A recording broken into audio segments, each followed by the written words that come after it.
Hello, boys and girls of all ages.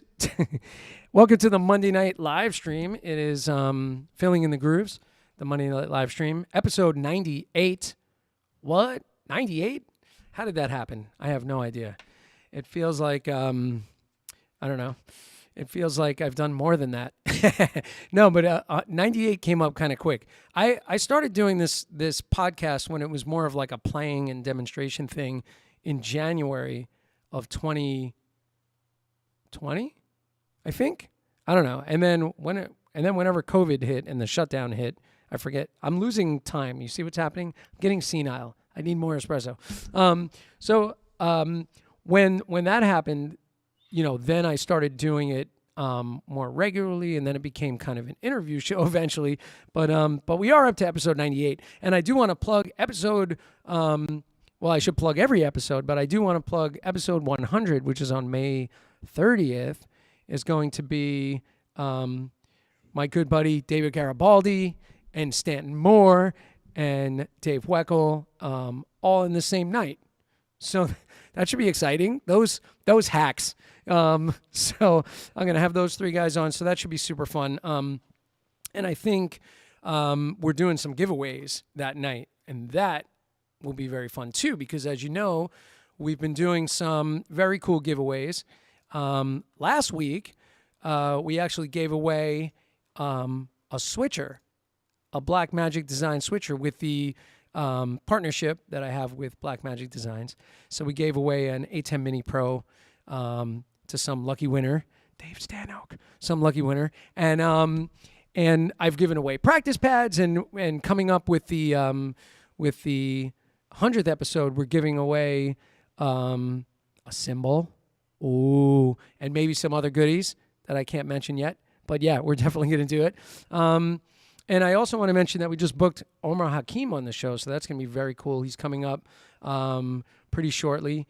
Next week, I have my good buddy Rick Drum on the show, and we're going to be talking business skills for drummers, which I think we need that, right, as musicians, some business skills episodes. So I'm having my accountant, Alan Friedman's going to be on real soon. He's like the accountant to the drumming community, because I found out that through talking with Alan that Darude Jones is also a client, and so is Stanton Moore, and so is Bernard Purdy, and a whole slew of other guys all go to Alan. So we'll talk about accounting skills for drummers and musicians, as well as music, because Alan Friedman is a musician as well.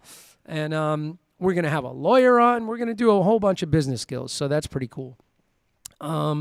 And there's a bunch of other episodes coming up. I'm not going to go through all of that, but wanted to mention that. And just so you know, I'm going to be doing more regularly this little Just Chatting show, which I'm just showing right now what the screen would look like.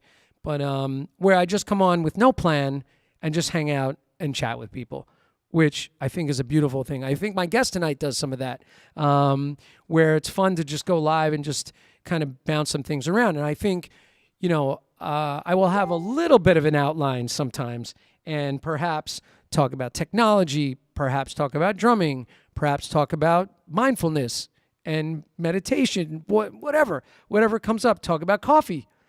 We talked about Charlie Chaplin in the last one, so we went down like a Charlie Chaplin rabbit hole for about a half hour.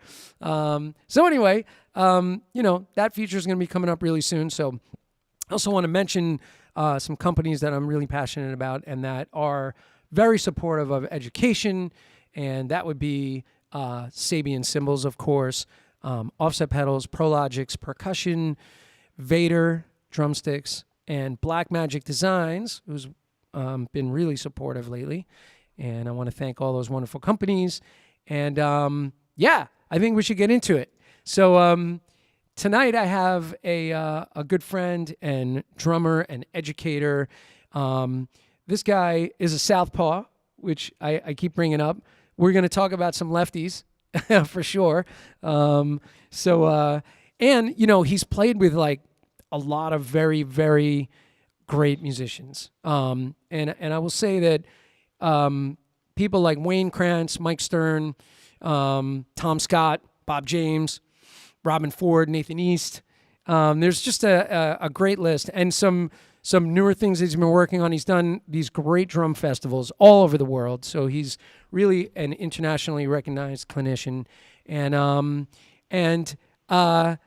he's kind of a Renaissance man. We're going to get into that. He also owns a drum shop 24/7 in Boston, And he's also been making, and the reason I say Renaissance man is, there's the education, there's the playing, there's the commerce, and then there's also, he's made these amazing metal drumsticks. Wait, where are my metal drumsticks? Oh, that we're going to talk about. These guys right here.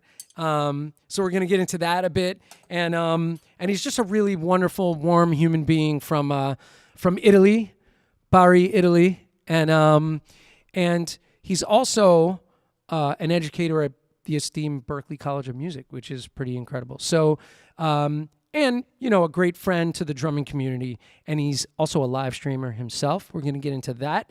And, yeah, man, I think without any further ado, Sergio Bellotti. There he is, the man, the legend, the myth. How's my intro? Jim, fantastic. Wow. Was it good? Way too kind. And this is the left hand you were talking about. We both have one of those. This is all I have. That's it. This is going to be a completely lefty podcast. I will say that, you and I, by the way, your lower third, it says Sergio Bellotti. And then usually I write drummer, educator, whatever, producer, whatever, whoever I have on. It just says southpaw with a smiley face.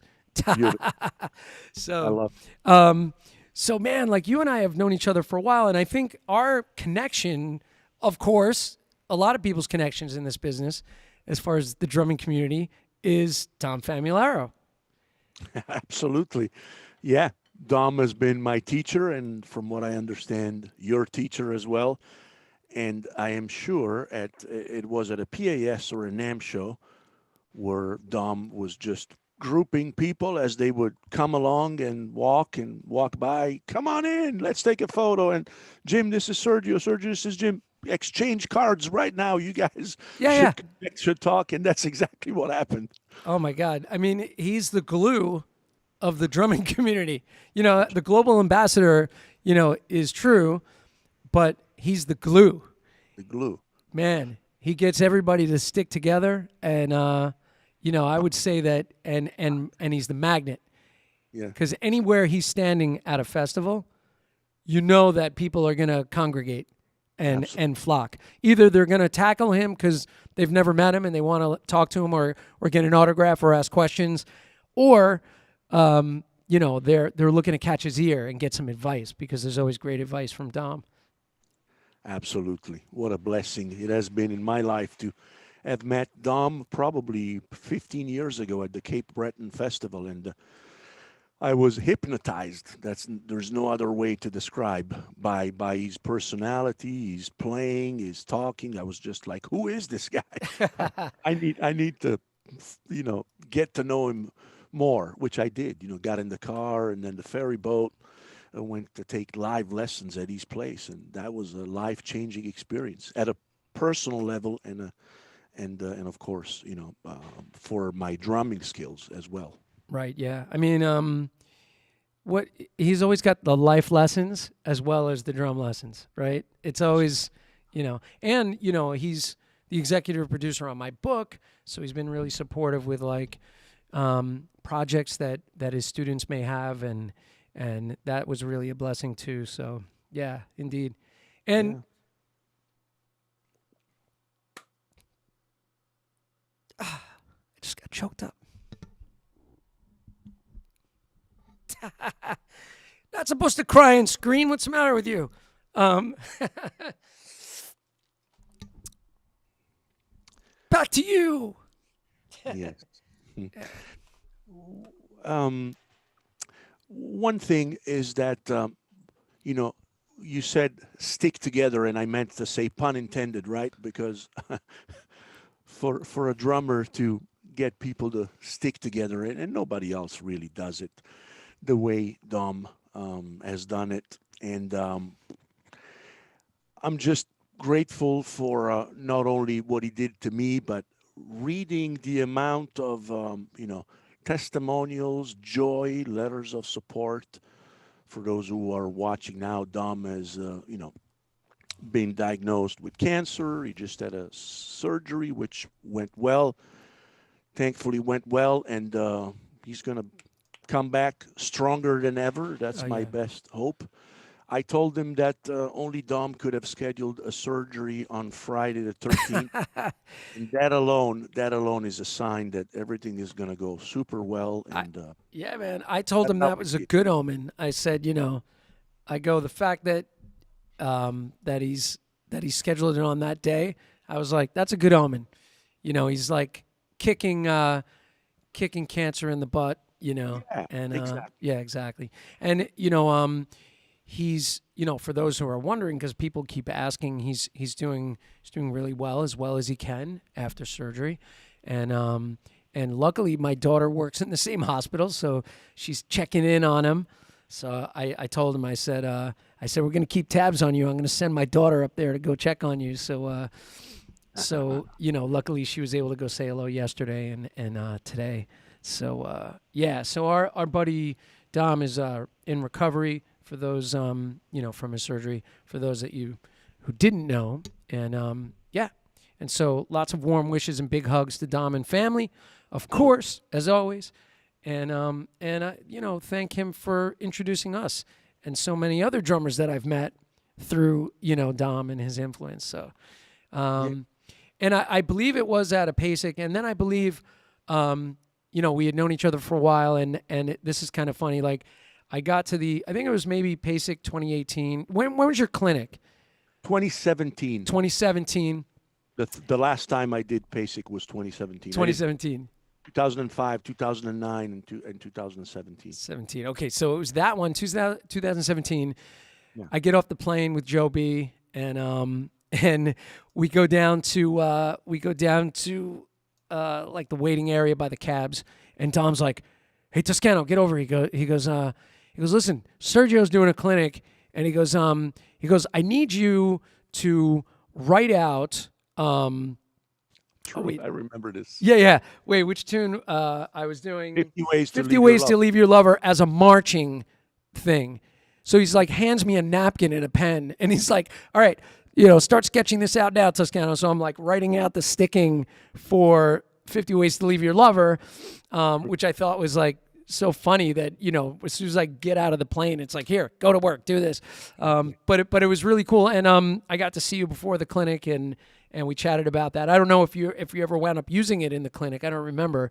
I did. I was actually able to edit the flyer overnight and incorporate that into the handout of my presentation. So Right. that was very helpful. And See, this is how the drum community comes together, right?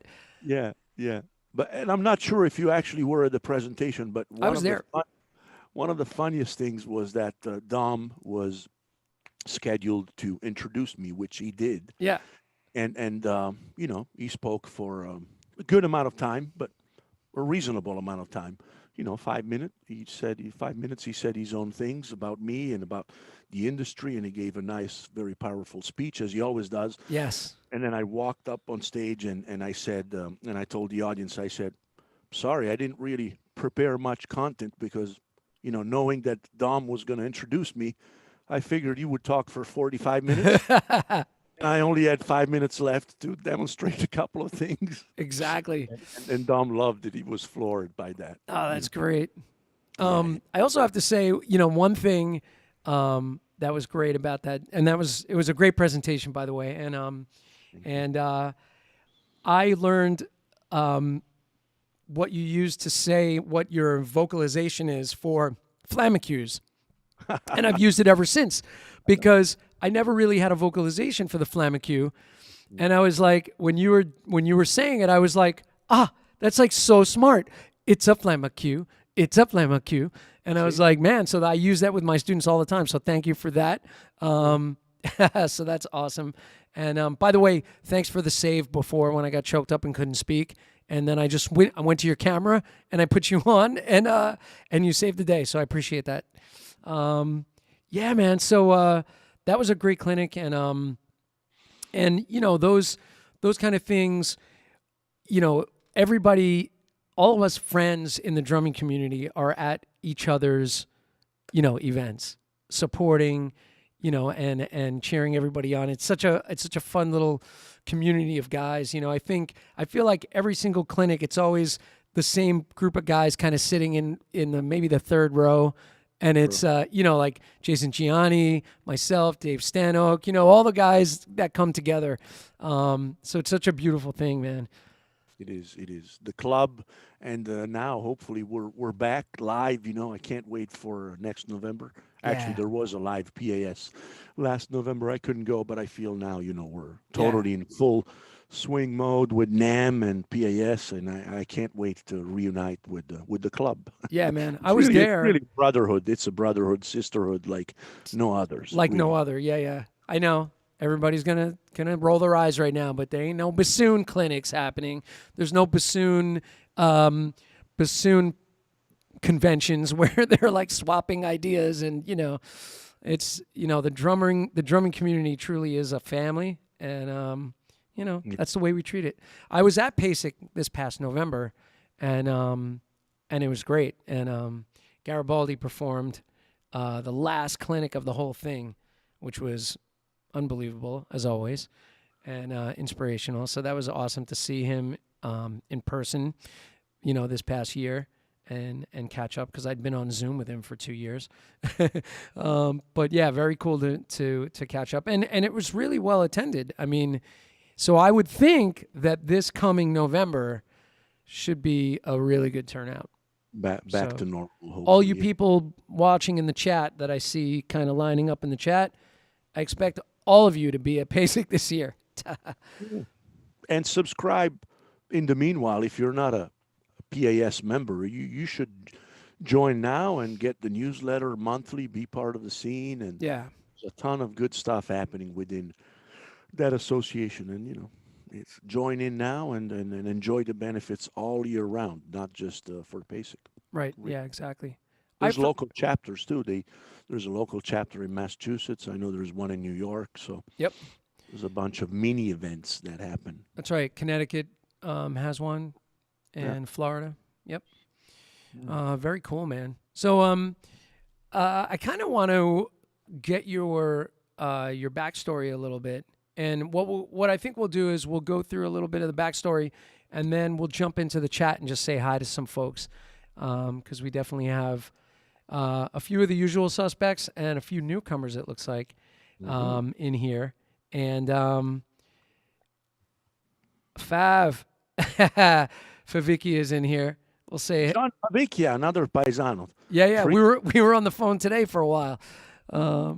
Great to have John in here. Maybe we should just read off the names in the chat real quick, because we got to keep our peeps happy. All right. So first up, Bob Sears. Happy Monday. Do you know Bob Sears? No. Very I don't. nice gentleman up in New Hampshire that I've been working with as a student. Great guy, great friend. He's also a student of Dom's. My wonderful Lucia Seminara with us, one of my young students, saying, "Hey, Jim and Sergio, what's up?" GMK 1990. I don't know who that is. So, Gary Kennedy in Canada. Canada. Gary. All right, Gary, thanks for joining us.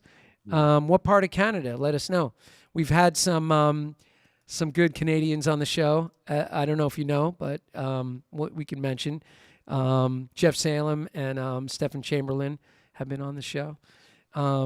Joey Pinto saying hello from Staten Island, New York. Jillian Dahan.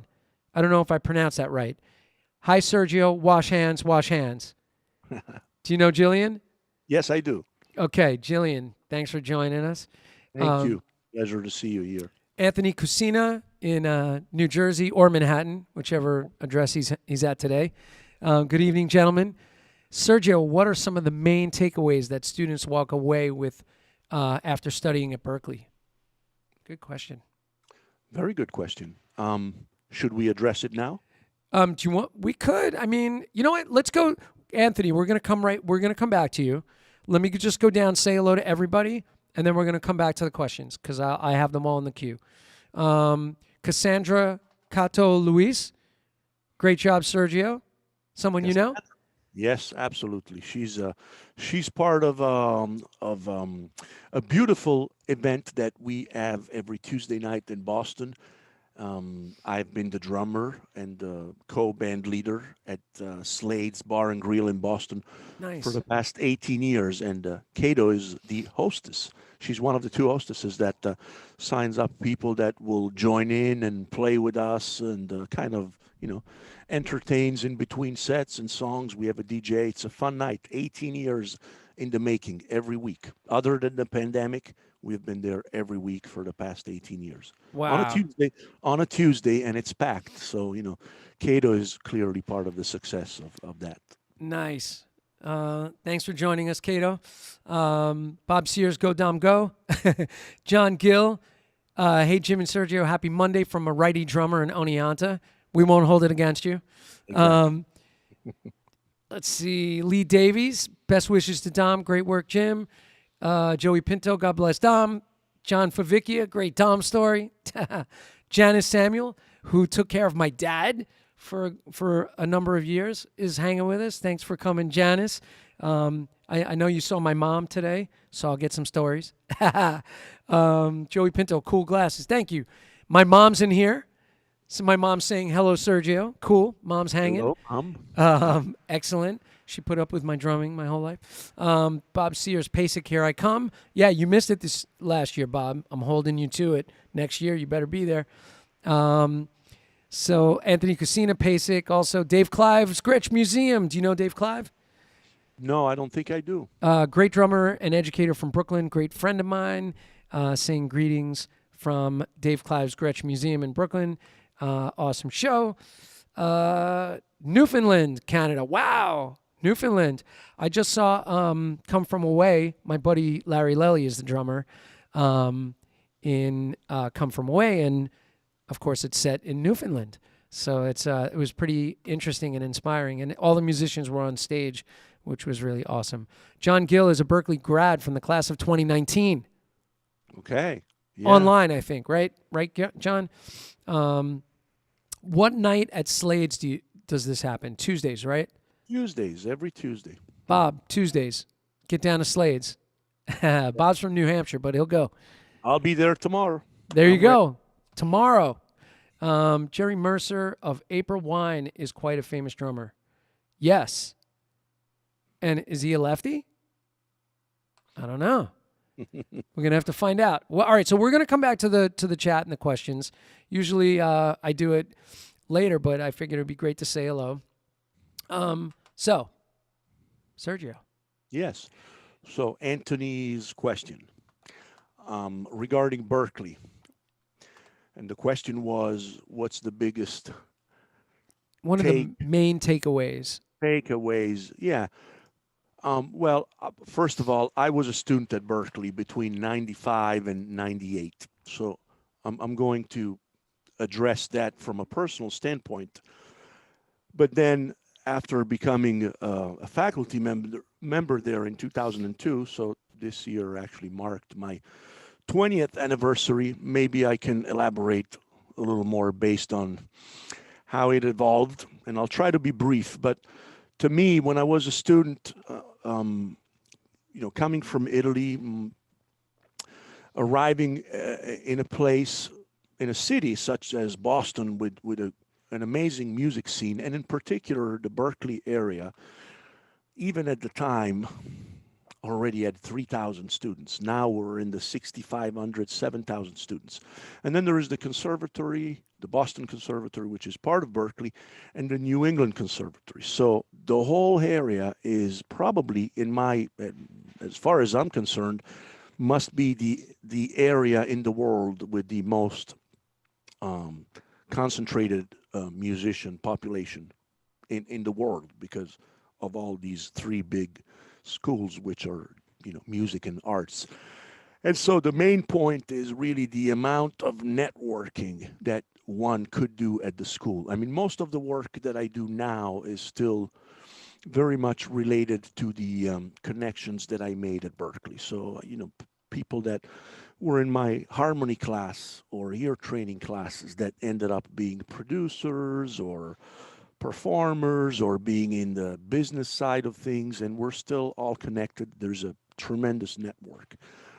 to top that off, I mean, the percussion department, to be a little more specific in what we do with drumming, right now has 40 teachers, and has had between 35 and 40 teachers for as long as I can remember. So the ability within 8 semesters to study and be in labs or private lessons, or even just to hang out, go to office hours, watch clinics, be exposed to 40 individuals who, of course, play different styles, come from different parts of the world, and bring their own expertises to the table. I think that alone is a big asset.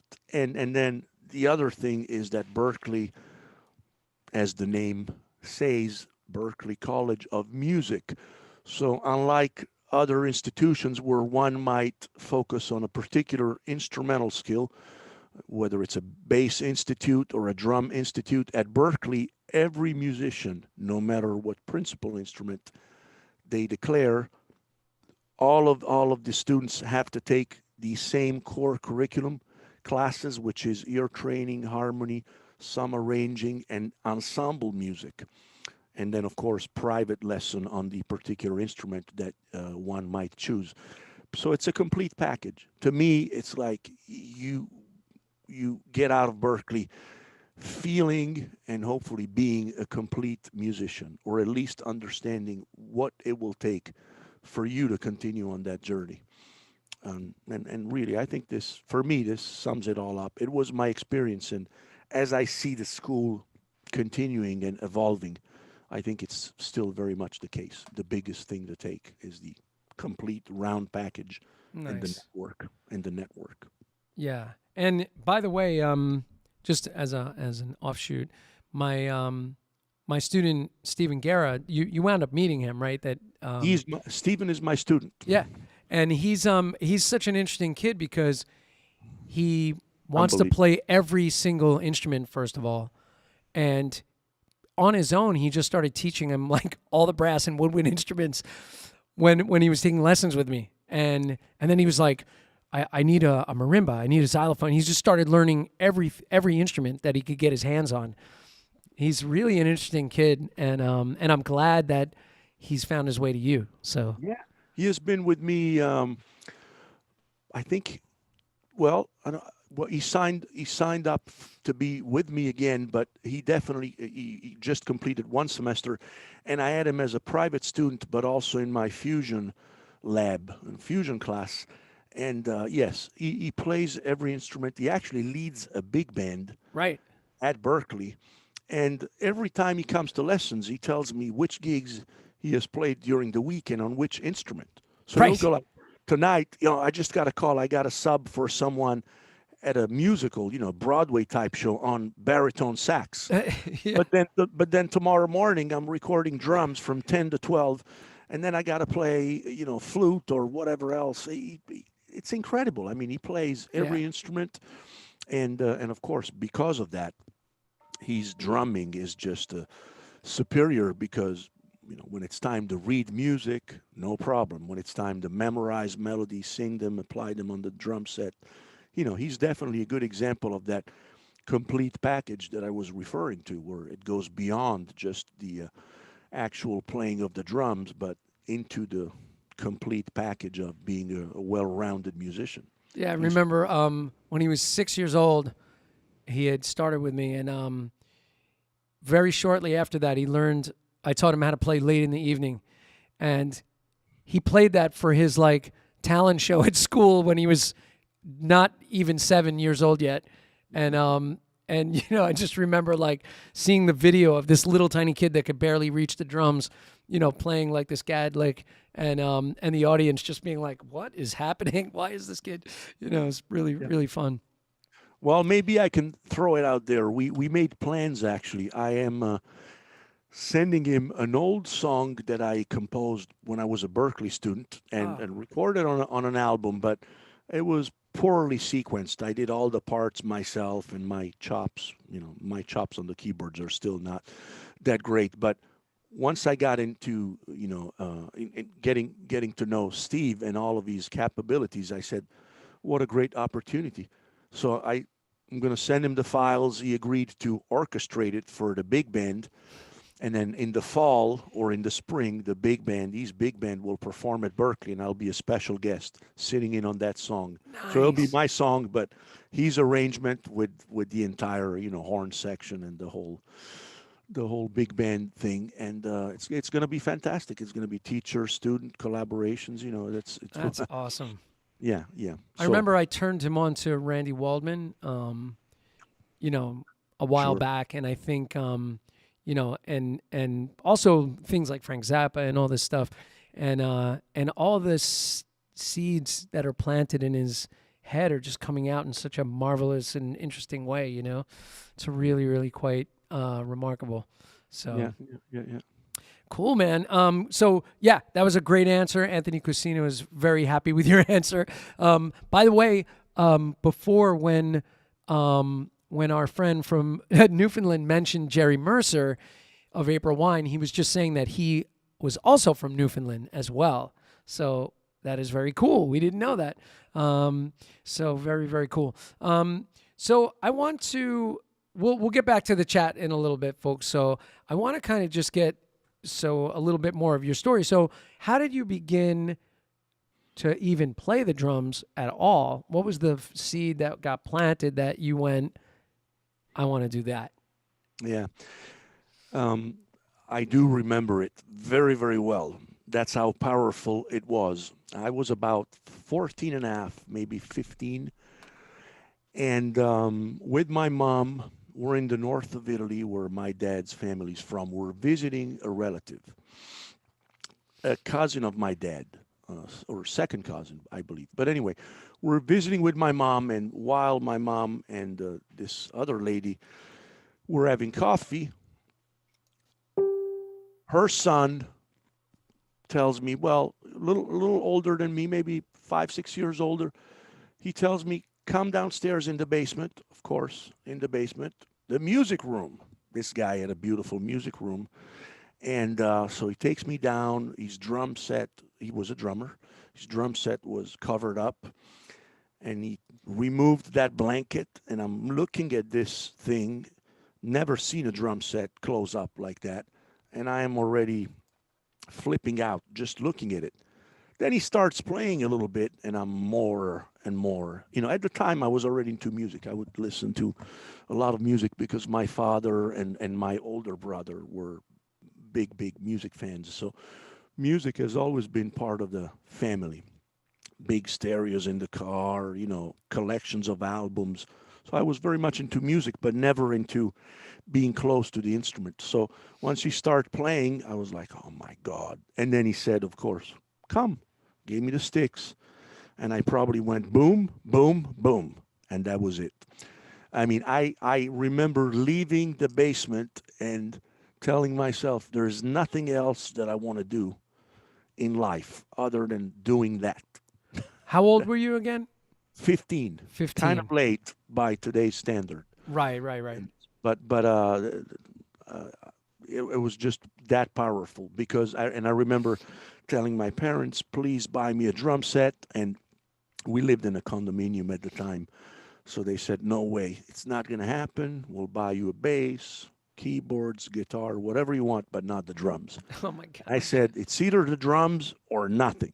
I'm not going to play any other instrument unless it's the drums. So my dad went and talked to all the other tenants, and they reached an agreement that from 4 to 7 p.m. I could play.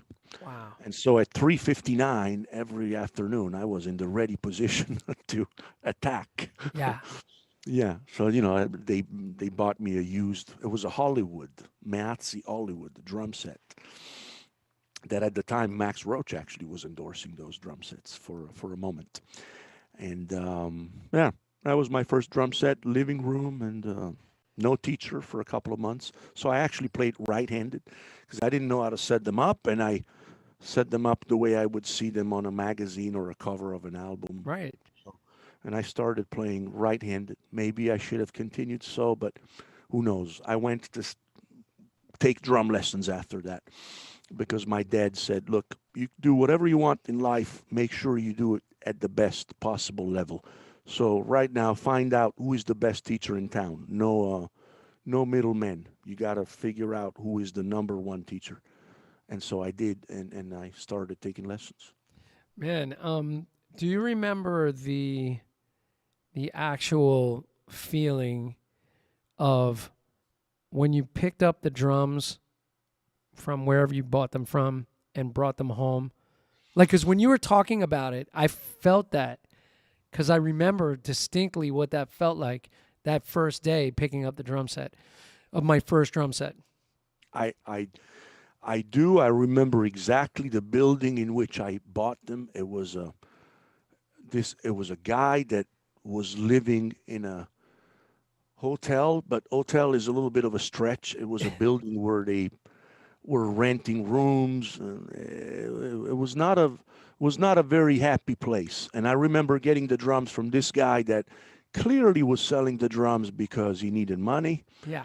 And the drums had a sad tone, a sad look. And I felt like when I took them in the car, I almost felt like I rescued a puppy or something. I'm like, Wow. I'm gonna take you to a nice home now where I'm gonna set you up and play because they were sad. They were like stacked in a corner, and this Yeah. guy was, he was just not. The whole thing was dark. The place where he lived, the way he talked, Yeah. the drums. I could tell that they were not being loved. I don't know if that makes sense at all, Yeah, but man, definitely. I He got them didn't. in the car. I felt like I was like, okay, you come home. Don't worry. That it's over. You're in a better place now, I kind of a thing. Man, I feel you on that. It's really funny. I mean, mine was a little brighter kind of thing. My sister's in here. Hey Trish, my sister Patricia's in here. Patricia Meeting Bressy. the family is The there. whole family's here. So, Mom and sister. and my mom, and you know, I remember. So for me and Dave Clive, who's in the chat, will remember this. Sam Ash Music Store on Coney Island Avenue in Brooklyn, and it was on the corner of Coney Island Avenue and Kings Highway, and you had to go upstairs to the drum department. So it was up on the second floor. And we went up there and we found a Ludwig Red Sparkle 24 14 18 Wow. with a Slingerland chrome Slingerland snare drum. And it had a snare stand, a bass drum pedal, and there was no other hardware. But I didn't know anything. So like we bought the drums, get the drums home, and you know, I'm trying to put these things together, and there's no stand, there's no arm for the tom. And I'm like, what am I supposed to do with this tom-tom? Like I was so disappointed I couldn't mount the tom-tom. And it was a 14. I mean, I was little. I was a short, you know, little kid with 24, 14, 18, huge. But we went back to the store the same day and, you know, figured out a tom stand. He actually gave me like a snare stand to mount the tom on. And there was a hole in the bass drum, but I don't feel that I rescued the drums from that place, but I was definitely super excited and stoked to get the drums home. And I had those drums for years, and I gave them to Stephen Guerra, who used them for several years until he was able to buy his own second drum set. And when he bought something newer, he gave them back to me. And so I had them for a time. And then I rehomed them again. I gave them away again. But yeah, I had those drums for a very long time. Yeah.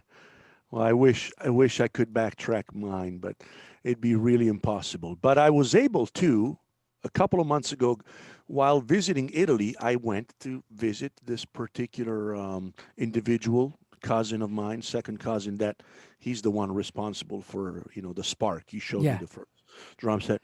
And so, of course, he doesn't play anymore, but he saved a cowbell from that particular setup that he had. And he told me it was a Pearl Export, which I had forgotten. But the only thing he saved was a cowbell, which he donated to me. So I came home from Italy with a little cowbell. And this was the week before I played Carnegie Hall, and I took that cowbell to Carnegie Hall. Wow. And I used it on one song, and it was, for me, it was very symbolic and uplifting. You know, the story of the cowbell from the very first beginning. You know, Oh, taking it wow. to New York. Yeah. Hmm. That's amazing. So when you first got that spark, I mean, what music were you listening to at the time? What was kind of in your head? Yeah, so I was listening to a pretty good variety of music because my father was very much into James Brown, Barry White, and Elvis Presley. He had every Ah, album of these three artists, cassettes, the big Super 8.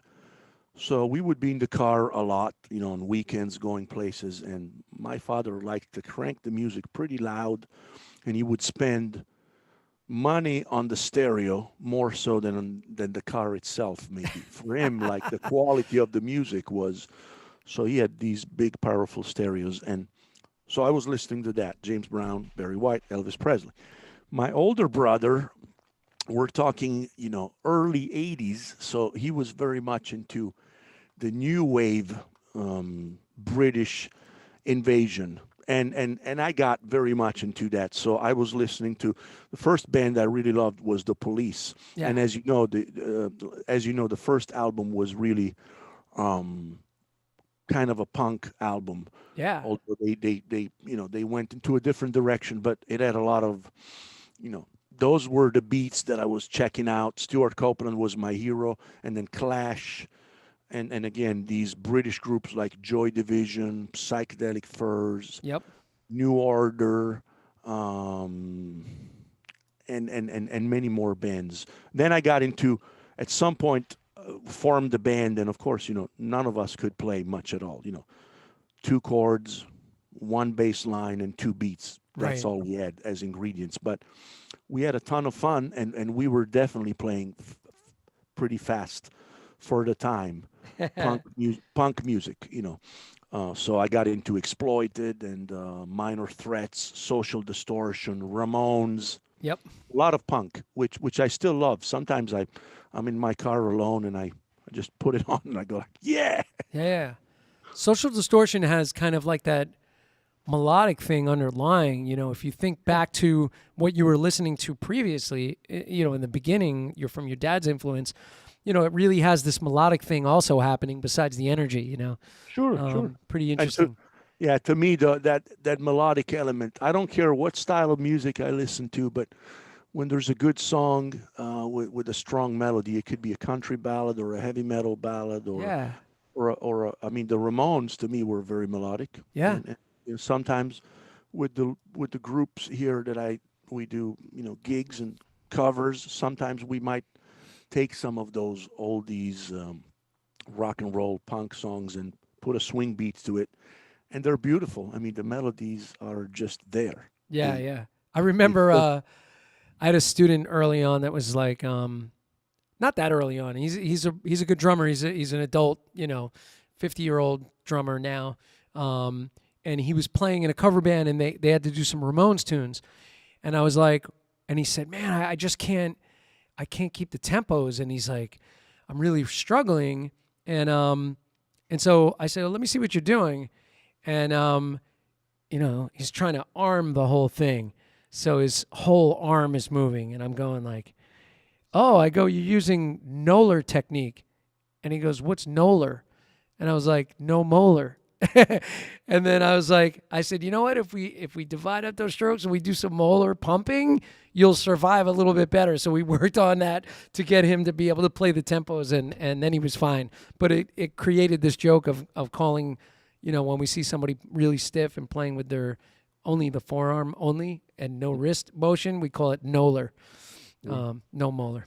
just like you got the it's a flamacue from me. Now I'm gonna get the Noller from you. The So, Noller. By the way, speaking of the Clash, Topper Headon was an interesting drummer, right? I mean, very interesting drum parts coming out of the Clash, especially a little bit further in when they got to around the third or fourth record.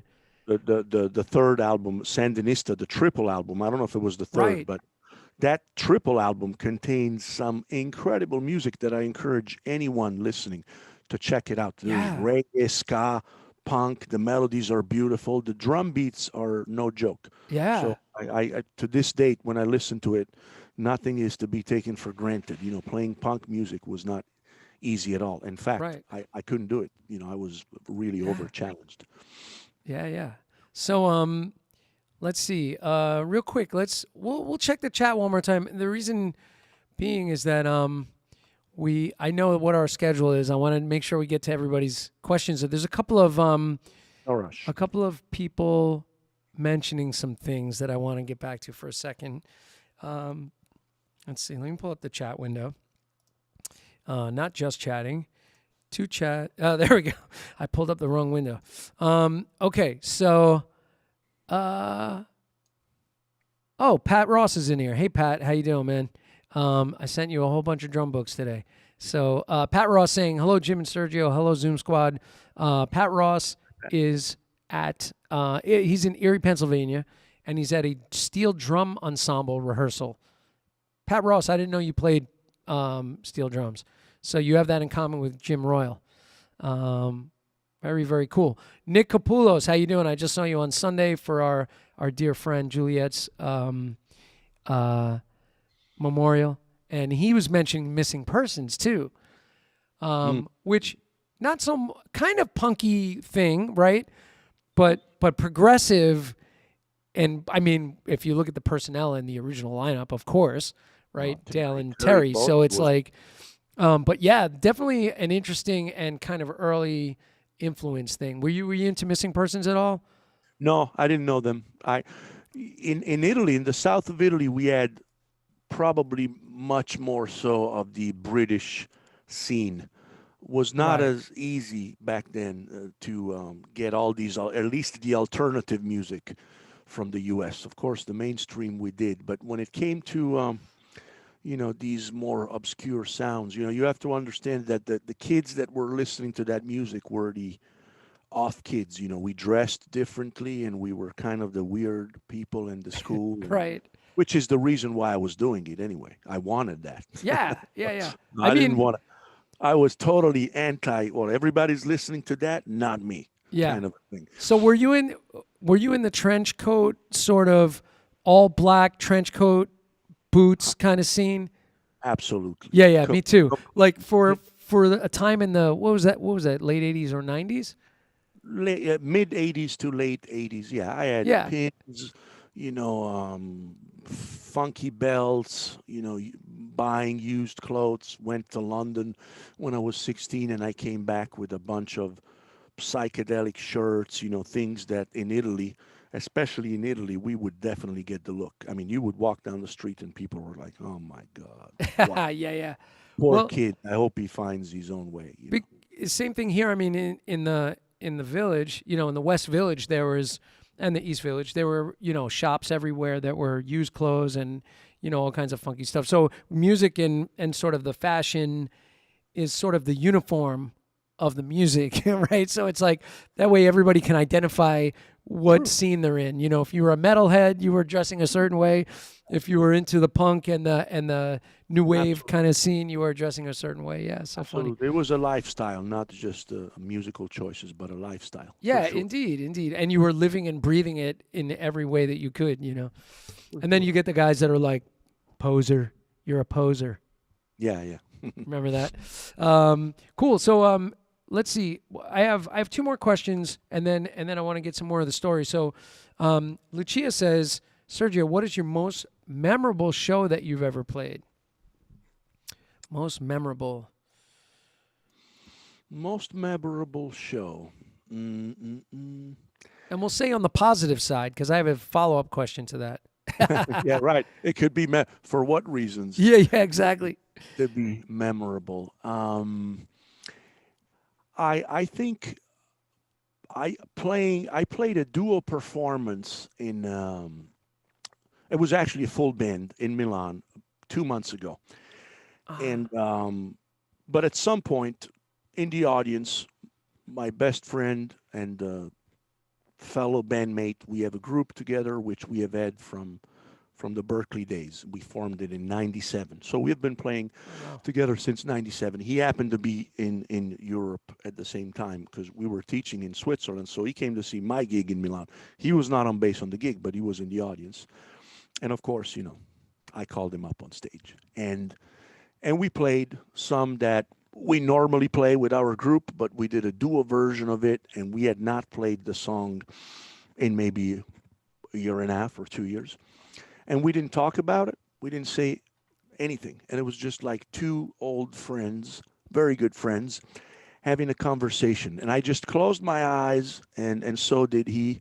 And that night, just some brilliant chemistry came, and the realization that music is not really done with just the skills on the instrument, but more so with the attitude and the commitment and the friendship, and being able to trust someone at the level I trusted him, and trust him, and he trusted me.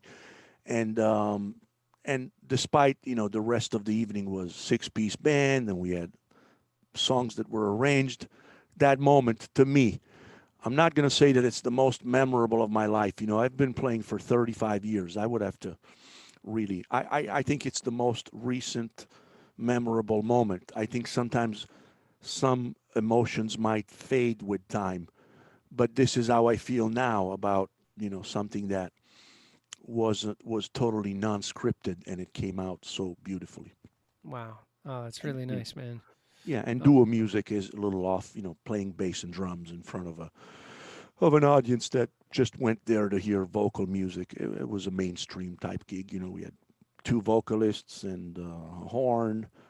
We were doing a CD release party, so people were expecting something else. But that moment, even based on the reaction of the crowd, was really felt. So not just from my standpoint, but we could feel people, relating to the way we were conversing through the instrument, if that makes sense. Yeah, yeah. That it reminded me of something that sometimes the memory, it doesn't have to be like the most impressive show, but moments in the music can sometimes really touch you and have an impact. And it's funny because I remember one particular evening where very long time ago, maybe in the 90, 91, and Rob Glick, who's a bass player that I play with now, we have this project One Block East. It's a jazz fusion thing with Bill Ware and Russ Palladino, and we were playing with a singer-songwriter in New York City, playing the Village, playing venues all the time. Simple singer-songwriter gig that we really had fun on. And the two of us would play bass and drums for a lot of different singers, and we got booked together a lot because we had a feel that just was really solid. But I just remember one night, and your story really triggered this, that, she would give a drum solo every night, in this one particular tune where there was actually some improvisation. And I just remember that one night being the first time where I felt like I really left myself. Like, absolutely. When you close your eyes and you levitate, and you're just gone, totally gone, and really, was in the moment, no thought, no thinking happening whatsoever, and finished that solo, and opened my eyes and kind of looked around like, oh, and having this realization of like, that's what it's about, is striving to always get to that place, or maybe it's not striving. Winding up in that place. Yeah, it's not an easy thing to do. No. I think you can't do that alone either. Right. It was the right chemistry of those people in that venue on that night. Yeah. It's Interesting. just like when you get together with a friend, or 2, 3, 4, and some magic happens, whether it's at the table having a meal, or anywhere having a picnic, when there is that just natural floating of ideas, laughing. Sometimes it happens with people you just met, sometimes with old friends, sometimes it doesn't happen. Most of the times it may not happen. And you can try to get into that zone, but I think for me it's teamwork. I can't really fly on my own. I got to feel everybody else pushing me up. And hopefully I do the same for them. It's like a collective putting the same wings and go. Yeah, for sure. By the way, Bob Sears asks, what time do you go on at Slate's? 7:30 to 11. 7:30 to 11 in Boston. Yeah, in Boston. Not Awesome. far from Berkeley College of Music, Tremont Street. Beautiful place, great food. It's really a family night. We have probably 75% of the customers are regulars that are there every week. We know them, they know us. It's family. We get Christmas cards, they help us to load in, load out. I mean, it's incredible. And Nice. they really come for the music. And over the years, 18 years, we've, Christmas parties together and election. I mean, I remember when Obama got elected there in 2008. I was in that club, and that was an historic moment. Speaking about memorable shows, maybe I should mention that one Yeah. because in that club at that time, it was epic just to witness that. I'll never forget that Wow. moment. Yeah, yeah, yeah, yeah. Absolutely. Um, yeah, it's really, really amazing having that. I mean, it's like a family, right? It's you've played with these people for a long time, Yeah, um, and you really know each other's quirks and ins and outs of all your playing. It's different than yeah. obviously doing one offs or doing remote sessions, which as you No, know can be quite impersonal, uh-huh. which I've been doing a lot of lately. Anthony Cucina had a question I want to go back to. He said, "What are some?" And this is the last question I'll take at the moment, and then I have another idea for us. But he says, "Sergey, what are some of the major points that you stress upon your students that would be a priority in their development before anything else? So maybe what takes precedence? Yeah.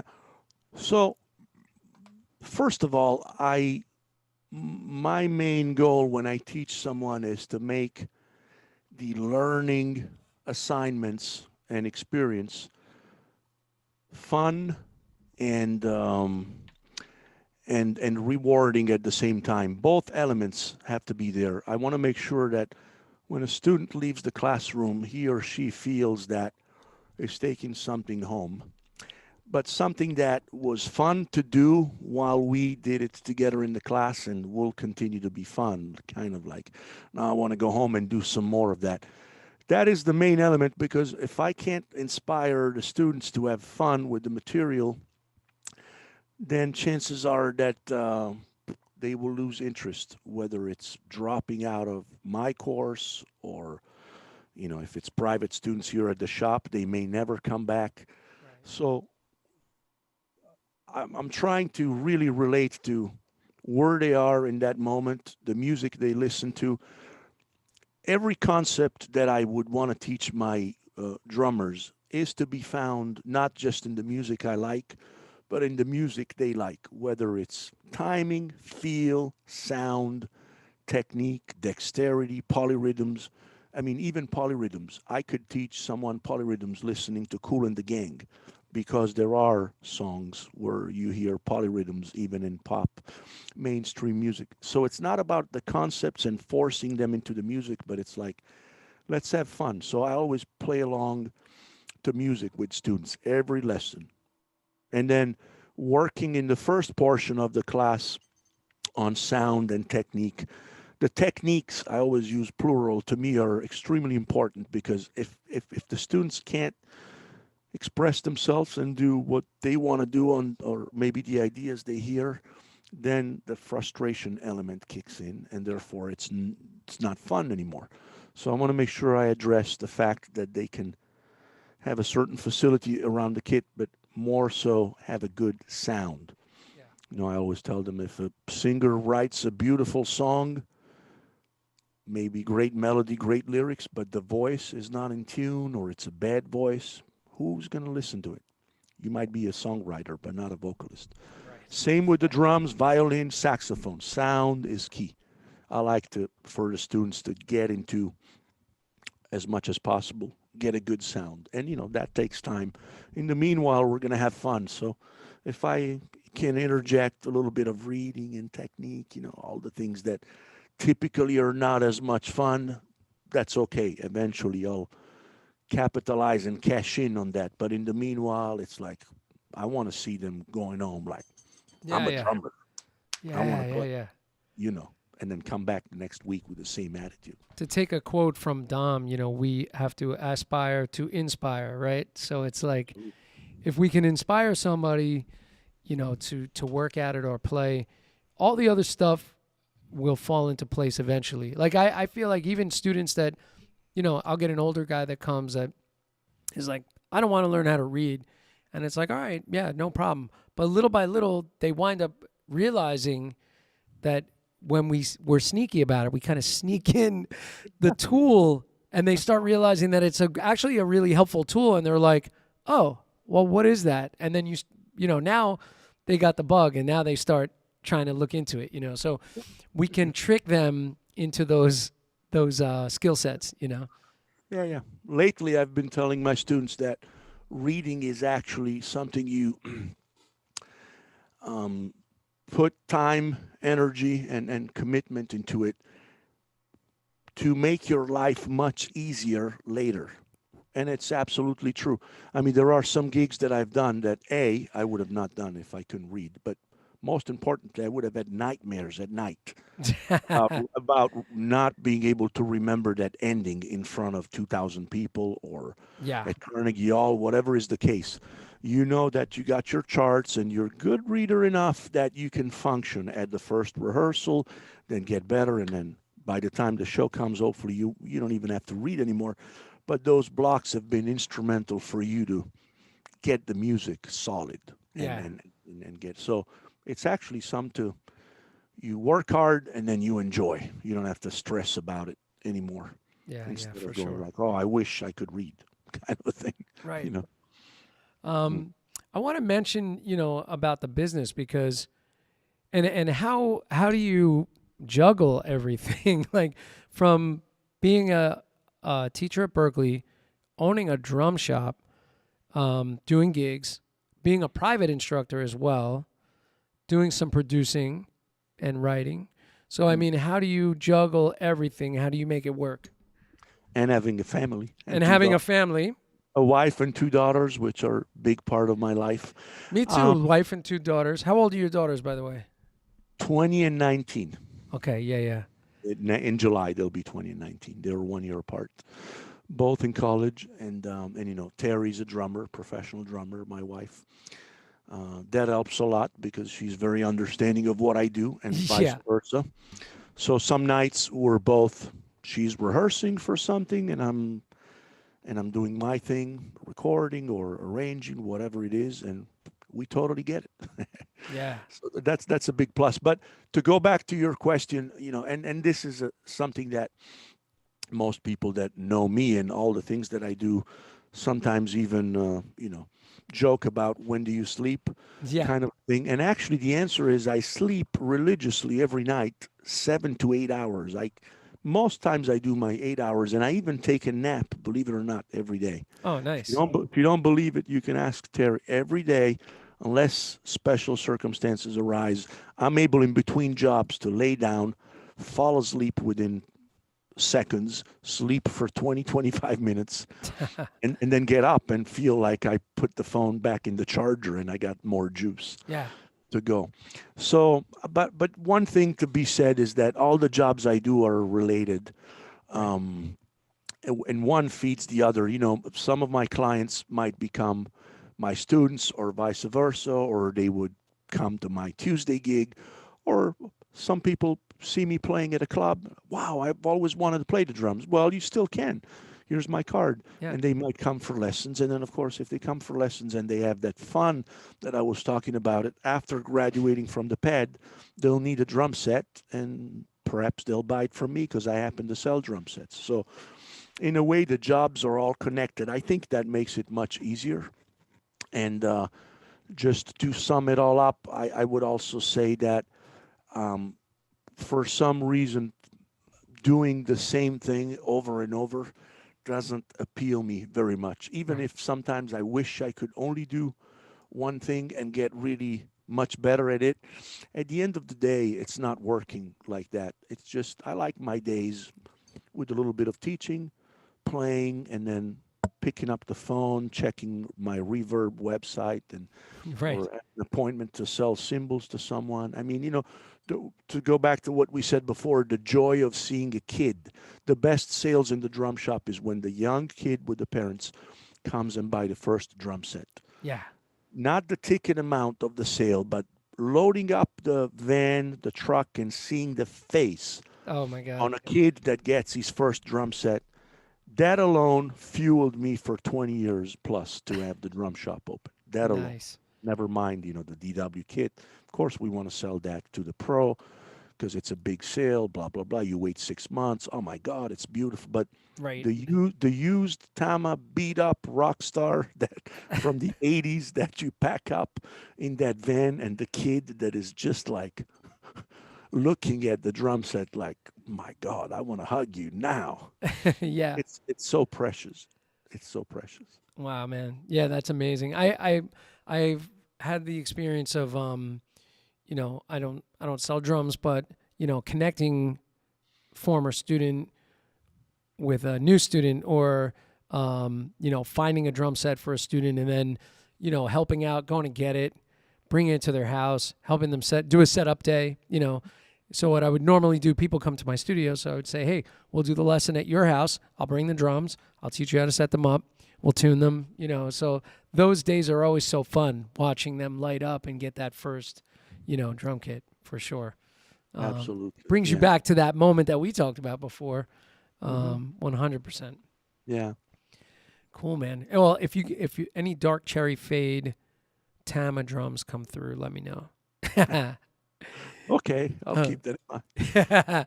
So I wanted to kind of talk about the one of the threads that we have in common is the lefty thing, and we're actually both drummers that set up lefty and play lefty, because there's of course lefties that play on righty kits and open-handed players and all this different stuff. But as far as lefties that play on lefty kits, and Daniel Glass is another one who's been on the show. Daniel. Yeah, I'll see Daniel next week, and I'm gonna sit in at Birdland. Oh, cool.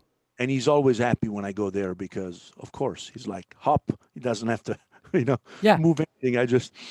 I'll tell a quick story, but let's go on with your thing. But then I want to mention a funny thing about my first time going to Birdland at Daniel's gig. Oh, yeah, absolutely. Definitely tell that story, because Daniel and I talked about the fact that, like, it's good to know some lefties, because subbing on Broadway for lefties is almost impossible. Never going to happen, because there's no way. Like, think about a show like Hamilton, where the drum kit is so specific. This is triggering this, that is triggering that. Everything has to be exactly set. All the angles are what they are.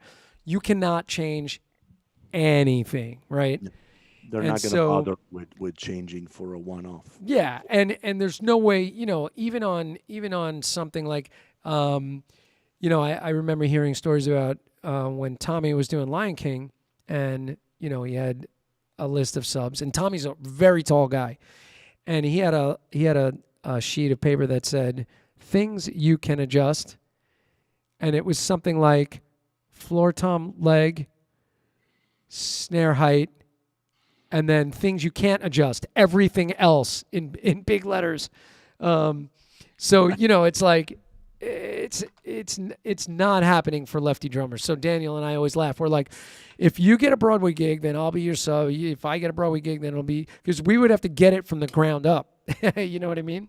Yeah, absolutely. And I'm not positive 100%. I don't really have the data to say what I'm about to say, but I do suspect that a couple of times in my experience, I have been left out of gigs because there were situations in which being a lefty drummer was not easy for the management, the team, or the band. Right.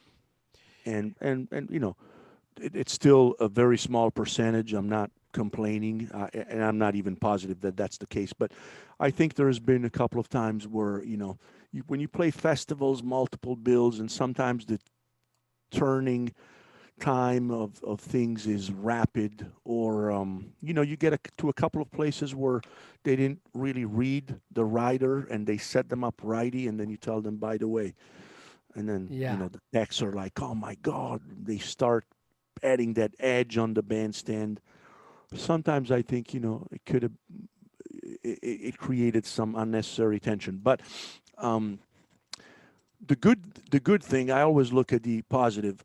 I don't know you, but I've been forced to sit on right-handed kits all my life, pretty much, Yeah. from teaching. Even when I was teaching at DeCenzo's drum shop, Dave DeCenzo's father, there was only one kit in the small rooms, and so I would take turns with the student, and it was great. I actually played for a couple of years as a right-handed drummer, open hand like this, and it was rewarding. I think it made my playing on the left side better. So Yeah. find the positive in some of the challenges, not the negatives necessarily. But as Yeah. a Yeah. left-handed drummer, you definitely face some challenges. Yeah, for sure. I mean, I get on my student kit, which is over on the side, which is a right-handed kit, all the time. I get on there and play. So it does make us try to be very, very aware, whereas most right-handed drummers don't ever have to deal with that. Exactly. Um, and so, my book, my drum book, a lot of the stuff is written um, with a lefty perspective at times, but I flip stickings naturally. I'm sure you do too. Yeah. So we become very natural at flipping stickings. So most of the book is really written for righties. But if you watch the videos, they're all me lefty. And so I said to Daniel, I said there was a point where I was thinking about reversing the videos because you can just flip them. Mm-hmm. But he's like, nah, man. He's like, keep it all lefty. He's like, let them figure it out like we had to. I was like, yeah, you're right. Yeah. And it's just sometimes, well, there's a couple of things to be said. One, I could play a regular, and I've done so. When I mean a regular gig, something that doesn't involve a lot of reading or foot coordination, like playing Latin music, where you have ostinatos on the bottom and maybe read a chart on top of that. I would really ask Yeah. time to flip the set Yeah. to my own comfort zone. I'm not just going to sit in and. But for the most part, if I sub in for a colleague on, as I said, a regular, conventional gig, I can function and nobody would know. But the fun part is that after the fact, you can always joke and say, by the way, after the gig is over, I was playing backwards, or after you sit in for a song, right? Yeah. I've Yeah. done it a few times. I sit in right-handed. Sometimes even at Slade's, drummers would come, and it's towards the end of the night. So I flip the drums for them, and the band leader, Frank goes like, Sergio, come on, and we got to play two more. Okay. And I'm tired. I don't want to, so I'll just play right-handed, right? Yeah. Because I That's know what it. we're playing. It's my band, and I feel comfortable. But the good thing about when you do that is you can always say at the end, well, I was backwards. So it's almost like if I sucked, there is a reason why. Yeah, But exactly. it's like you can use that to go like, if it didn't sound good, it's not because I'm not good. It's because I was backwards. But I I mean, find that and always very amusing. it's actually good practice for us. I mean, there's a band that I play with called Giant Flying Turtles, and I would go to the rehearsal space, and it belonged to the piano player, and he would have the drums were set up righty because it was for a studio, Mm. and I would never switch the drums around. I would just get there and play on the righty kit just because I didn't feel like dealing with it at that moment, just for a rehearsal. And he's a blind piano player. So at the end, I would be like, he would go, man, can you switch the drums back around for me? And I'd be like, oh no, I never switched them. And he's like, oh, you mean you played like, it sounded like you. I was like, yeah. I go, you do it enough times, you kind of get used to it. So, by the Yeah. way, you were gonna The Daniel Glass story, the but Daniel Glass story, yeah. very, very quick. So I go to see my dear friend and fellow lefty drummer, Daniel Glass. By the way, any people in New York or going through New York on Mondays at Birdland. So we're kind of giving you an itinerary now. Monday, you do Birdland in New York, and then you drive to Boston and do Tuesday at Absolutely. Slate. Yeah, we got to come up. Anybody has a Wednesday steady gig, put it in the chat. Yeah, that's right. Anybody got Wednesdays? Get it in there. Possibly on the East Coast. Let's try to avoid, big jumps around. But anyway, so Daniel, I sign up, and Daniel said, yeah, well, we'll get you up in the second set, whatever. So I go and the host introduces me, and I get behind the drums, and of course, I sit down and I grab a pair of sticks, and I'm completely ready because Daniel's kit is set up just like mine. That's it.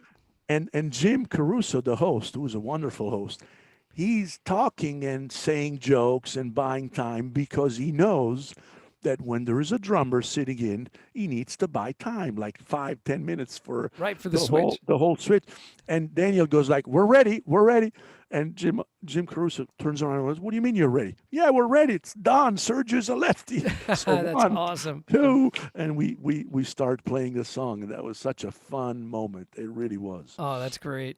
Good story, yeah. Every once in a while, it happens I mean, not during COVID and before, where, you're playing the club scene in New York City, and it's, there'll be a few different artists on the bill. And so there's a back line, and the guy that you're following is a lefty. It doesn't happen often, but when it does happen, you're almost like, oh my God, we're family. Like you just want to hug them. Yeah, Because absolutely. it's rare, that it happens. We're only 11% of the population, really, or Wow. less. I saw Lionel Cordew with Spyro Gyra 2 weeks ago, fellow lefty drummer, and Nice. it's actually, we talked about it off, whenever we had some of our lessons on technology, that seeing another lefty drummer, it's kind of awkward for us because it doesn't happen Right. other than us being sitting this way. But when you actually look at a drummer, 95% of the time you're looking at a right-handed drummer. So Yeah. it's kind of like, yeah. Cool. But at Slade's, our guitar player is also a lefty and plays like a lefty, which Oh, is cool. wow. We got two lefties, yeah. And I asked him once, I said, how did you do with the books? With all the positioning and the Yeah. fingering, this and that. And he gave me a quick, brilliant answer. He said, I always practiced in front of a mirror. I would put the book in the mirror, and the whole thing, the tablature was backwards and Oh, would wow. make sense to me. Oh, So that's here we go. bananas. That's really amazing, actually. Yeah. Wow. Oh, so cool. By the way, Stephen B. Rock 23 said, "Yeah, man, giant flying turtles are awesome." So he knows the band. But he had a question. He said, "How long does it take to switch the kit around when there is a backline?" And it depends on the kit, but usually 5 minutes we can, or less, we can do it. Because Yeah. most of the time, if there's two rack toms, I don't switch them. No. I And switch. I don't, sometimes I don't even switch cymbals. I'll just switch these three voices here. Exactly. Floor tom, snare drum, and hi-hat, and then I'm in business. Yeah, if we can switch the floor tom, hi-hat, and snare, then we're good to go usually. You're good to go. So yeah, indeed. So hopefully that answers the question. By the way, I at every episode, at the end I do my speed round questions, and I have I usually ask about drummers, but tonight I'm actually going to ask about lefties, not entirely, but on my list, but mostly, yeah. So maybe it will be entirely, because usually it's my go-to list of drummers that I get first reactions from people. But tonight I have lefties on my list, so I figure we'll jump into that a little early because it may take a few minutes for us to nerd out on some lefties. So I will say that my first lefty that I saw, I think, was Ian Pace, Deep Purple. Mm. So what is first impressions on Ian Pace? Is that for me the question? That is for you. Massive rock and roll, big time, Yeah. big time. And I don't know too much about him, but I've seen some footage of him playing, and every time I see, despite the fact that I did start listening to rock music, but I never actually played rock and roll music professionally. I went into all different directions for whatever reasons. But when I see authentic, great rock drummers that have been doing it for a long time, and I was fortunate to see some even close up, like Tommy Aldridge Yeah. at the Modern Drummer Festival. I was this close, or Carmine Appice, Yeah. his brother actually, Vinny Appice, one of the best rock drummers I've seen Yeah. on a close-up type situation, and Bobby Rondinelli. I mean, the list goes on. But Oh, yeah.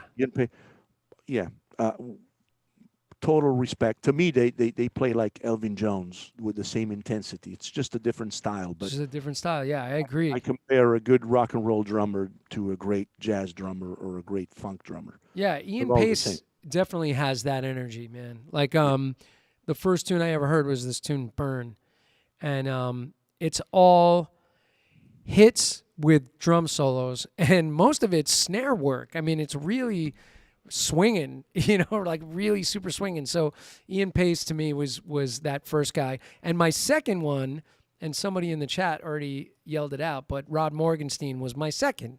Yeah. And I miss Rod. He was the other lefty. all right, guy yeah, at yeah. Berkeley. So there was a time, we were colleagues for maybe 12, 15 years till he retired from Berkeley. But I would go into his room sometimes, just open his room to hop on his big Premiere kit. Yeah. With everything the way he had it set up, and it was beautiful. It was different than my setup, but it would still make sense, from the lefty perspective. I remember. Rod is such a phenomenal drummer. Oh, he's so great. I remember seeing like this early Rod Morgenstein instructional DCI video or something, and he was playing with the dregs, and it was pretty early on the video.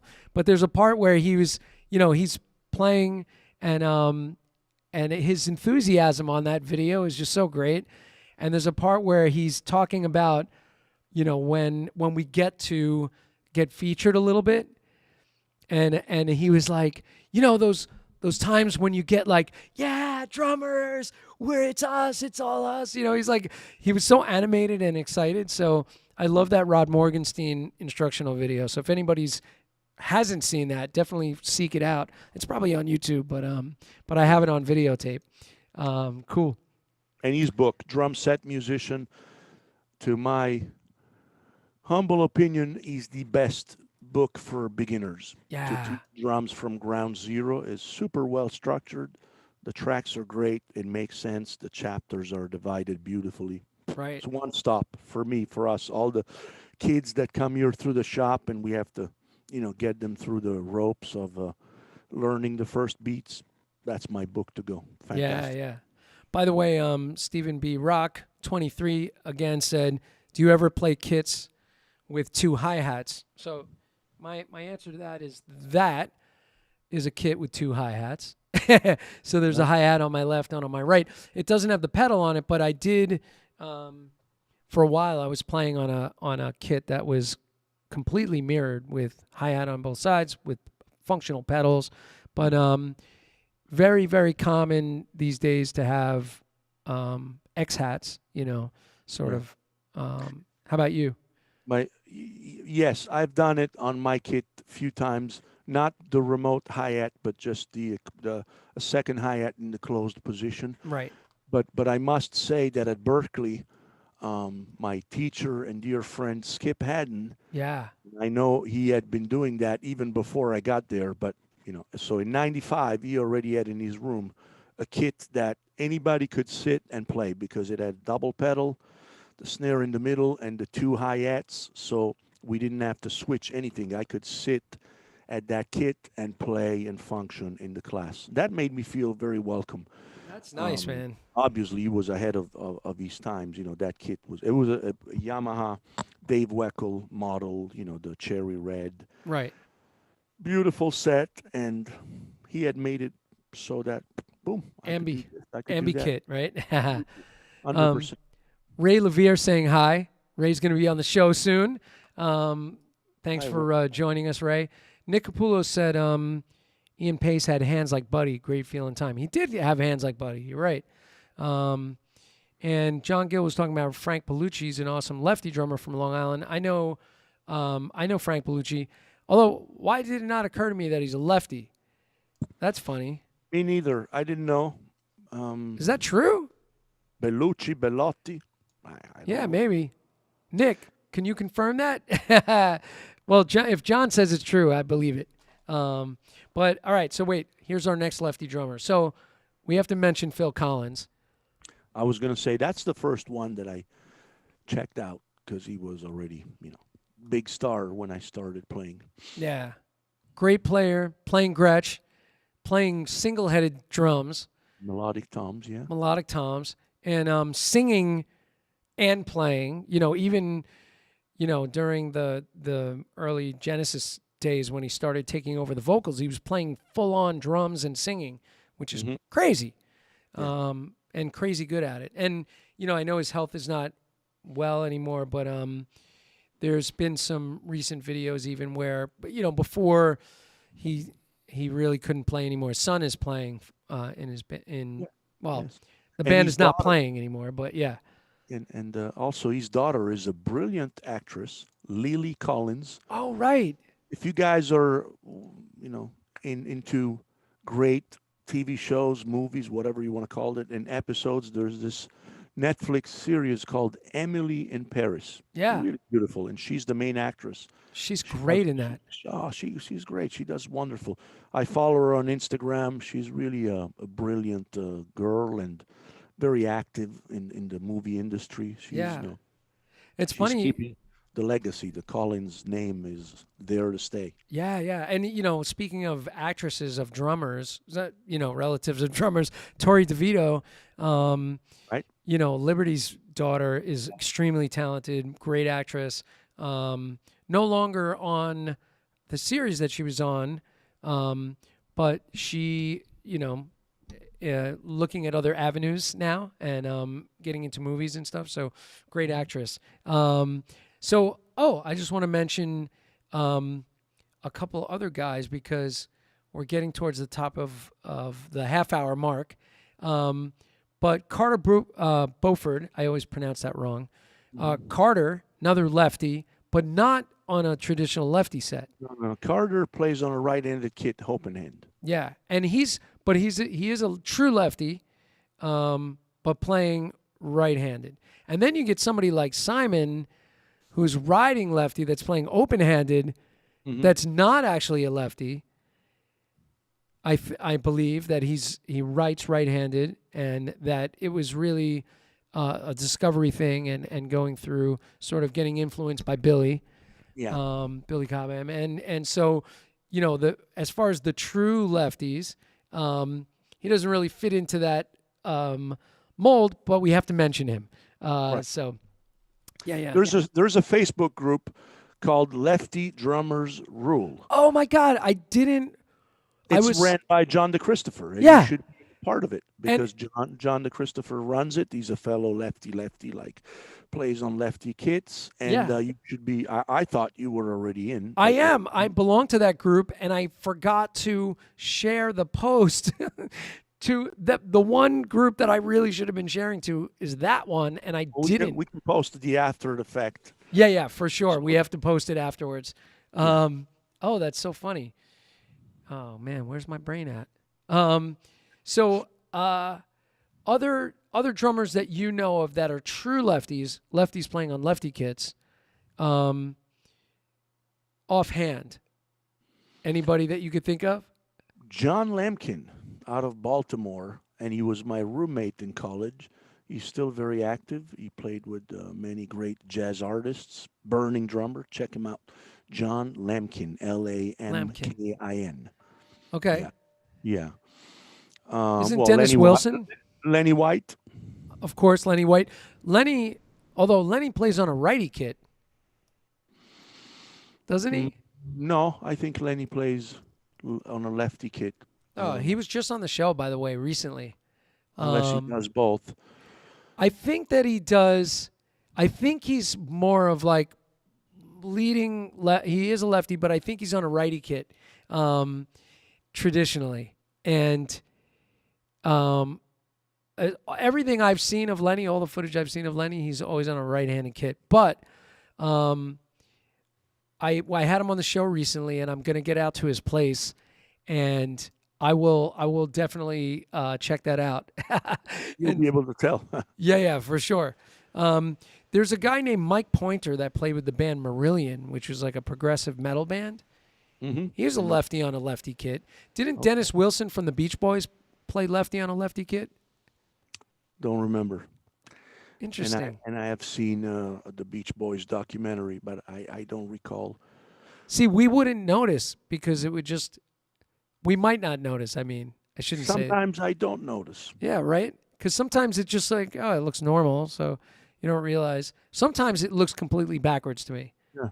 The one thing I must add to this is that those lefty drummers that play on right-handed kit, some of the things they do to me sound easily, I would say, how can I say this politically correct? I feel like I can understand their stickings and their flow because most of the times they're thinking with a lefty brain, but on a right-handed kit. And Yeah. because I do that sometimes for the various reasons that I disclosed before, I sort of understand, oh, it's kind of like a backward sticking, or he's playing, a left paradiddle, but on a right-handed kit. Right. And that's why it sounds like that. Oh, that's why, the hi-hat is always on the offbeat because he's starting the sticking with the left. And so the E and the A are on the opposite hand and it gives that funky feel. So Carter is one of them that I think William Kennedy might be a lefty because Oh some yeah, of the he things is. he does. Yeah. Yeah. So there we go. Some of the things he does with Yellow Jackets and like that feels natural to me. Yeah. It's Yeah. like a little easier to copy. I'm going to leave it as that, Yeah. not easy, but a little easier to understand. And I Agreed. think, yeah, some of the things Dennis Chambers does, to me, they sound a little left-handed oriented on a right-handed kit.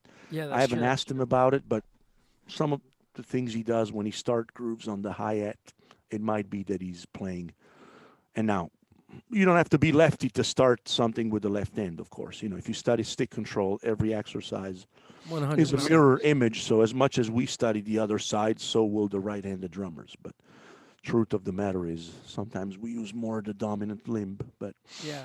And of course, Billy Cobham is like yeah, the godfather of the whole thing, of the open-handed thing. definitely. So, Stefan Chamberlain just joined us. Hey guys, good to see you, Stefan. Thanks for Stefan, joining. You're a yeah, nice boy from Canada. Stefan Chamberlain and I've done some really fun clinics together and workshops, and we plan to do that in the future again. He was a guest on the show as well. Great educator and drummer from Canada. So thanks for joining us. I call him the Justin Bieber of the drum community. Thank you. Let's see. Lenny, please. Phil Ehart from Kansas was lefty. Nick Capullo said that. I think you're right. Yeah. Ringo is a lefty, but he plays on a right-handed kit. Yeah. yeah. But he leads his fills, right, with his left hand. They sound very lefty. There we go. There we go. Yeah, man. Ringo by the way, Ringo just received the honorary doctorate from Berklee College of Music. What? Oh, that's awesome. Yeah, he's a Berkeley grad Oh my by way goodness. of by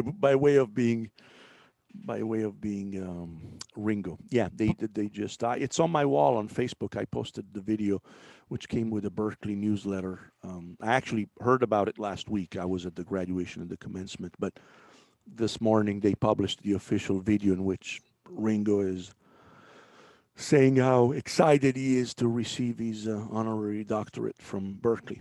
Oh wow, that's amazing. By way of the universe, the universe that is Ringo. Bart Robley hanging with us, very very cool. So, by the way, I just wanted to jump back to this for a moment because, and do you have yours there? So Sergio designed and had these beautiful metal sticks, the 5T designed, and Yeah. they're really, really quite amazing. And I love that you have the little rubber ring there to set the fulcrum, Yes. which was very thoughtful of you to do that. Yeah. So talk about that a little bit and kind of, first of all, what made you do this? Because I do have a pair of aluminum sticks from a different drum company from a long time ago. I don't even remember who made them, but these are much nicer, much more comfortable. So talk about the kind of the driving Yeah. force behind So that. first of all, the name 5T, where T stands for techniques. These are meant to be sticks to be utilized on the pad only, and to develop techniques and also to understand them, because having to hold something heavy makes you be a little more conscious about doing things a certain way. Try to stay as relaxed as possible. Right. If you hold a heavy object, I always tell my students, a construction worker with a hammer that works all day, they just got it down flawless. They didn't study any molar technique, but they just know that they have Yeah. to whip and use a combination of muscles. So the idea was to first of all, the metal sticks have been around for a long time, but I Yeah. couldn't find good pairs, and I sometimes I couldn't find any at all. I Right. felt there was a need in the industry to have one model. My main thing was to design something that was exactly like a 5A, so drummers wouldn't really have to modify their grip.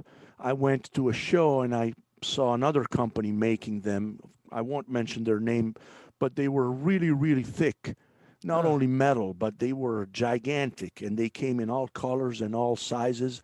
And as much as that looked appealing, I was like, where is a pair that is exactly like the pair that I'm going to use on a gig? right. Because I didn't want to hold sticks that are gigantic. Not only they're heavy, now they're even bigger. Then the transition felt really funny to me. So I said, I went to this manufacturer in Italy who was making snare drums for me at the time. And I said, since you work with aluminum, give me a stick that is, let's experiment with weights, but has to be like a 5A, and the tip a little larger, because the first version I used to practice on a moon gel pad, and the tip being smaller, it would kill the pad and go through. And you had Wow. all this squishy liquid gummy stuff coming out. So we modified the tip, but the idea was like a heavy 5A, Yeah. and we called it 5T. And after a few prototypes, I brought it to PAS. Dom checked them out. John Beck, Steve Gadd's teacher, professor at Eastman. Yeah. At the same time, the DVD, Jojo Mayer's DVD came out, the Secret Weapons for the Modern Drummer, and he talked about metal sticks, not any particular model, not Right. mine, but he did recommend those. And I said, this is a good time to go for it, and I did, and it's selling well. A few pairs a week. People that have them are happy. They use them as a warm up backstage. You do like 3-4 minutes, and then no matter what tempo or intensity the song is, you're all oiled up. I Right. mean, Yeah. Yeah. you're like when you grab the sticks you're going to be playing with, your precision and control are there. It's not just a toy to develop speed. In fact, Right. maybe not for that, but the control and the articulation that you get out of practicing with the metal sticks, for me, Well, it also, I forgot you're a Prologics guy too. yeah. We should have we should have talked to the Prologics guys about. We should have done a pad giveaway tonight. But what I was gonna say is with the I don't know if they'll hear it in this, but as far as teaching grip, it's a great tool because the stick will definitely sing when True. you're loose, and you'll get dong dong. Pitch, a real You pitch. get a real pitch, whereas if somebody's playing tight, they're going to hear dong dong dong. Very So true.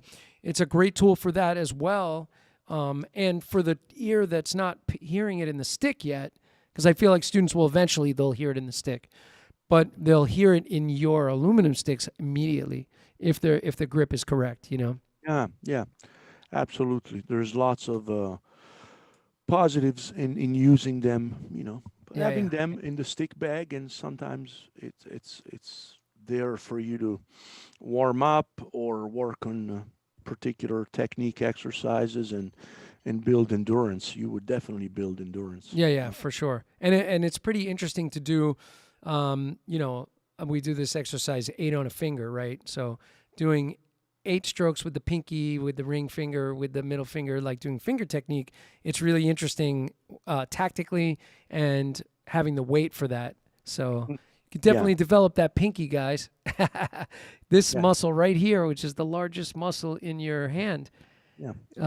can Well, develop. Jim, I don't know how you do giveaways, but I feel like I want to give a pair to whichever criteria you use to select the winner. Just do your thing, Okay. whether it's now or after the fact. And once I know who the winner is, I will mail a pair of 5Ts to him or her at no Cool. charge. They'll get them So in the mail, and that's it. if Yeah, if you like, the way I can do it, the way I do all my contests is I'll put up the contest on Facebook with a link to our episode together, and I'll run it for a week. And so by the next episode, which will be Monday, we'll give away a pair of sticks. beautiful. Sounds good?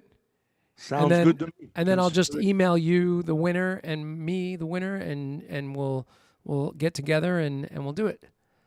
Absolutely. I love it. I love it. So yeah. Super fun. I had so much fun tonight. I think that I say this a lot, but I mean this really, is that I feel like we should do it again, and that we should do an episode 2 at some point and dig into some other stuff. I want to go a little more deep into your story, and I think it's really fun nerding out on lefty drummers with somebody who's a lefty. So Yeah. Yeah. We will definitely do it again. I'd love to have you on my podcast every Monday and Thursday. I'm not at 98. By the way, congratulations for your almost 100th Thanks, man. anniversary soon coming up. Yeah, and man. sounds like a fantastic episode. I'm not gonna miss that with those guys. But and then Omar Hakim, who was one of my old time favorite drummers, and he was my boss at Berkeley, chairman. Yeah, that's right. Yeah. Maybe we could leave this for next time, but because we stopped at punk music, and I do want to talk about the transition because I ended up being not a punk drummer, but playing all other styles of music. So Right. I do more jazz, soul, funk, R&B, Latin, anything but rock, really. Every now and then I'll play a rock.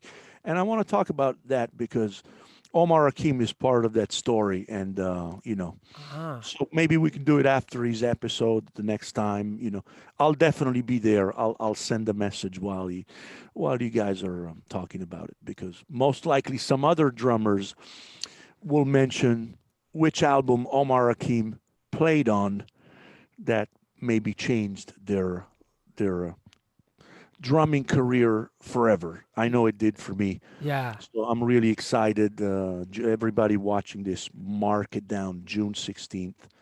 Omar Hakim, that's a must watch. Yeah. It's going to be really incredible. I mean, having your heroes on, and at the same time, having this common story to go through. It's really interesting finding the parallels in people's stories. It's just so interesting. The way that people get inspired to start playing. It's like with you were in the basement, saw that drum set, right? For me, Chet DeBow, who's sometimes listening, we all know Chet, who's, by the way, writes great drum books. Shout out. I use these funk sambas all the time. It's one of my All the all-time time, right? favorite books. I was at his nephew's house and saw a drum set of Ludwig Vistalite kit when I was a little kid, and all those guys were playing drums, and his brother was a band leader, and so I blame Chet DeBow all the time for getting me to start playing. But I saw that drum set, and that was it, man. Yeah. Turning point. But Jim, I'm going to ask you a favor. When you interview Jim Toscano, please ask him about his tours with Pino Daniele. Not many people know. Okay. He's a very popular Italian artist, probably the most popular in Italy. Wow. Phenomenal artist. And Omar was on some of his albums and on tour in the United States and in Europe. He was with Pino for quite some time. Ask him about it, because I know and Pino passed away a few years ago. I know Omar has a very special place in his heart for Pino and his music, and maybe he'll tell some stories or get an audience to know an artist that they may have not heard. And I'll tell you, Pino sings in Italian and actually in Neapolitan, in dialect, but you can play his music to any people anywhere, and they will just go like, Wow. "Bring it on, give me some more." Yeah, that kind of a thing. So. Oh, that is very, very cool. I'm glad you told me about that.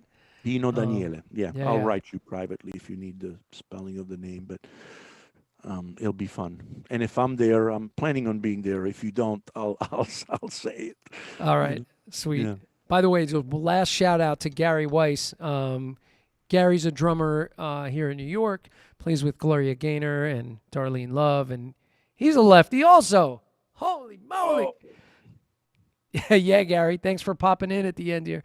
Awesome. So, man, I had so much fun tonight hanging with you and, and talking about, of course, our common thread is Dom Famularo, and we're wishing him well, of course, absolutely. and the whole drum community. And yeah, man, we'll do it again. And the best to you and Yeah. and everything that you're doing these days. Thank you for the invitation, and thank you, audience, for being there. Great questions. I'm going to keep an eye on the chat to see whoever was there and, connect Yeah, yeah. through social media. And also, if anybody watches this at a later date, if you Yep. type something in, once I'm in the thread, I'll see the notification and I'll be able to engage more in the conversation with you. Thank you, Jim. Really. Yeah, It yeah. was- Wonderful having you. And Marco Noto, thanks for jumping in at the end. We'll see you guys soon. And, of course, this will be archived on YouTube. It'll be up on Facebook for a little bit, and then it'll be archived on YouTube. You can always go back and see it later. So, or if you have any friends that missed it, tell them to come watch it. We got lots of great episodes. And, yeah, man, we'll see everybody real soon. I'll see you guys next week with Rick Drum and getting some business skills, right? So thanks, everybody, for tuning in. Have a good night. Beautiful. Good night, everybody. Bye-bye.